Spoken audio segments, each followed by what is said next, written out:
নমস্কার সবাইকে। দেখো বন্ধুরা, আজকে আমি খিচুড়ি তৈরি করব হাতে মেখে। এই যে আমি এখানে চাল নিয়ে নিয়েছি 400 গ্রামের মতো, আর সাথে নিয়েছি এই যে ডাল, মুসুরির ডাল, আর সাথে কেটে রেখেছি রসুন, কাঁচা লঙ্কা আর পেঁয়াজ। চলো চালটাকে ধুয়ে তাহলে খিচুড়িটা বসিয়ে দেই।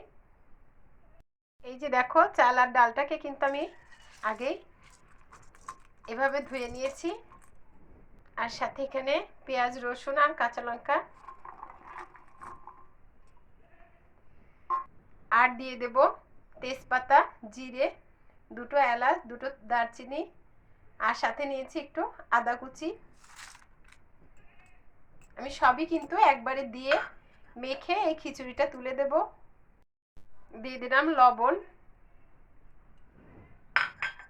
এই যে দিয়ে দিলাম হলুদের গুঁড়া,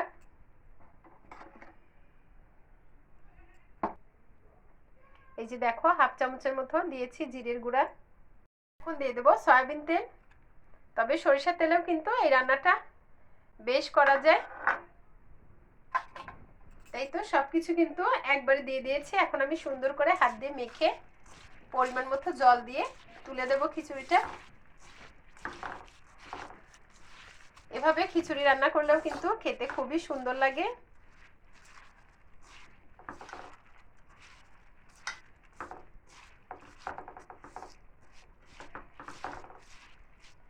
আর এই খিচুড়ির ডালটা কিন্তু একটু বেশি নিতে হয়, তাহলে কিন্তু খিচুড়িটার স্বাদ আরো ভালো লাগে। তাই তো মাখানো হয়ে গেছে। আমি এখন জল দিয়ে, এই যে আমি এখন জল দিয়ে দিলাম।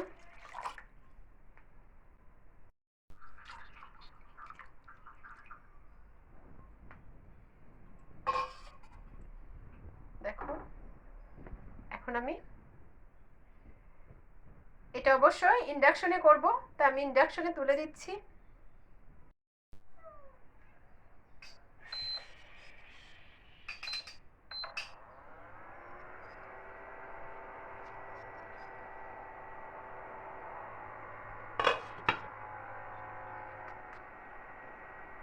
দেখো এই যে খিচুড়িটা কিন্তু ফুটে উঠেছে। আমি একবার নাড়া দিয়ে দেব।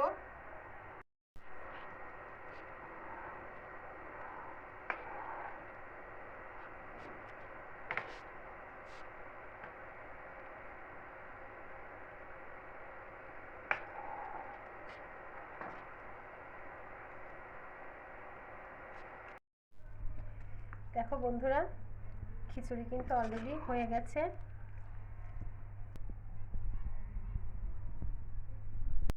এই যে এখন আমি কিন্তু খিচুড়িটা পরিবেশন করে নিচ্ছি। আর আজকে শরীরটা খুব একটা ভালো ছিল না, তাই কিন্তু খিচুড়ির সাথে তেমন কিছু করতে পারিনি। সাথে করেছি বেগুনি, আর বেগুনিটা কিন্তু খুবই সুন্দর হয়েছিল, মুচমুচে। আর সাথে ছোট মাছ ভাজা। এই তো ছিল আজকের খাবার। তা আমার ভিডিওটা যদি ভালো লেগে থাকে তাহলে অবশ্যই আমার চ্যানেলটিকে এগিয়ে নিয়ে যাবেন।